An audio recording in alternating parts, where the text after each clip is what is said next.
Hi friends, ninth lesson అండి. వాతావరణం గాలి. గాలికి కొన్ని ధర్మాలు ఉన్నాయండి. ఏమేమి ధర్మాలు? ఒత్తిడి, బరువు, ఖాళీ స్థలాన్ని ఆక్రమించుకుంటుంది. ఒత్తిడి ఉంటుందండి, బరువు ఉంటుందండి. గాలి అనేది బరువు ఉంటుంది, ఒత్తిడి ఉంటుంది, ఖాళీ స్థలాన్ని ఎక్కువగాను ఆక్రమించుకుంటుంది. తూర్పు నుండి పశ్చిమం వైపు అనేది ఈ యారో మార్కు. పడమర నుంచి తూర్పు వైపుకుని ఈ యారో మార్కులను చూపిస్తాము. భూమి సూర్యుని చుట్టూ పరిభ్రమించడం వల్ల భూమి అక్షము వంగి ఉండడం వల్ల కాలాలు, ఋతువులు అనేటివి ఏర్పడతాయండి. ఓకేనా? భూమి పరిభ్రమించడం అంటే భూపరిభ్రమణం వల్ల కాలాలు, ఋతువులు ఏర్పడతాయి. గుర్తుంచుకోండి, భూమి సూర్యుని చుట్టూ తిరగడం వల్ల భూమి అక్షము వంగి ఉండడం వల్ల ఏమండి కాలాలు, ఋతువులు అనేటివి ఏర్పడతాయి.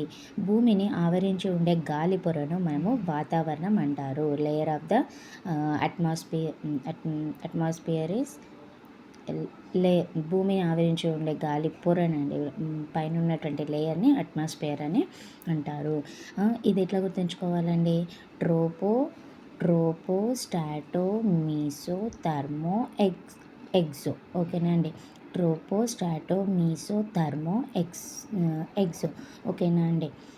ట్రోపో అంటే మనం ఇప్పుడు నిల్చున్న పాటు ట్రోపోనండి. మన మెడ భాగము స్ట్రాటోనండి. మగవాళ్ళకి మీసాలు ఉంటాయి కదండి, అది మీసోనండి. మనకి టెంపరేచర్ చూస్తాం కదండి, మన తలపైన ఫోర్ హెడ్ పైన పెడతాం కదా, అది థర్మో అనుకోండి. ఇక ఎగ్స్ అని అంటే మన నెత్తి పైన అన్నట్టు. అట్లా నేనైతే అట్లా గుర్తుంచుకున్నానండి. ఓకేనా? ట్రోపో స్టాటో మీసో థర్మో ఎగ్స్ ఇవన్నీ భూమి పొరలండి. ఇవి కింది నుంచి పైకి. ట్రోపోలో మనం ఉంటామండి, స్టాటోలో విమానాలు తిరుగుతాయి. ఇట్లానండి. ఓకేనా? పైన థర్మో ఎక్సోలో ఖాళీ ప్రదేశము, స్పేస్ అనేది ఉంటుందండి. గాలి ఉంటుంది, మనం ఉంటామండి. ఎక్కడ? ట్రోపోస్పియర్లో.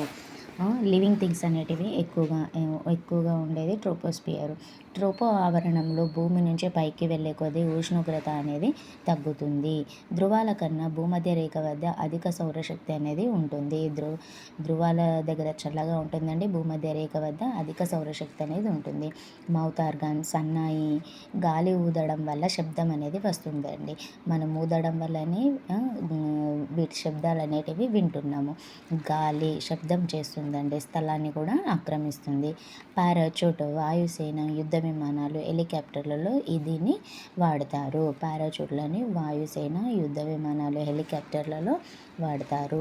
గాలికి శక్తి ఉంటుందండి. ఏముంటుంది? గాలికి శక్తి ఉంటుంది. గాలి శక్తి వల్ల పెద్ద పెద్ద చక్రాలను తిప్పడం ద్వారా విద్యుత్తును ఉత్పత్తి చేస్తారు. దీన్ని పవన విద్యుత్ అని అంటారు. గాలి ద్వారా పెద్ద పెద్ద చక్రాలను తిప్పడం ద్వారా గాలి ద్వారా విద్యుత్తును ఉత్పత్తి చేస్తారు కాబట్టి దీన్ని పవన విద్యుత్ అంటారు అని ఇలా గుర్తుంచుకోండి. గాలిలో నీటి ఆవిరి కూడా ఉంటుందండి. తేమ శాతం ఉంటుంది కదా, నీటి ఆవిరి కూడా ఉంటుంది. గాలిలోని వాయువులు కనబడని చిన్న చిన్న రేణువుల రూపంలో ఉంటాయి. గాలిలో ఎక్కువగా నత్రజని ఉంటుందండి, తర్వాత ఆక్సిజన్ ఉంటుంది. ఫస్ట్ ప్రిఫరెన్స్ నైట్రోజన్ అండి, సెకండ్ ఆక్సిజన్ అండి. ఓకేనా? కార్బన్ డైఆక్సైడ్ అనేది తక్కువగాను ఉంటుంది. ఆక్సిజన్ నీటిలో కరుగుతుంది, అందుకే మనకి అక్వాటిక్ ఎనిమల్స్ అనేవి జీవించగలుగుతున్నాయి.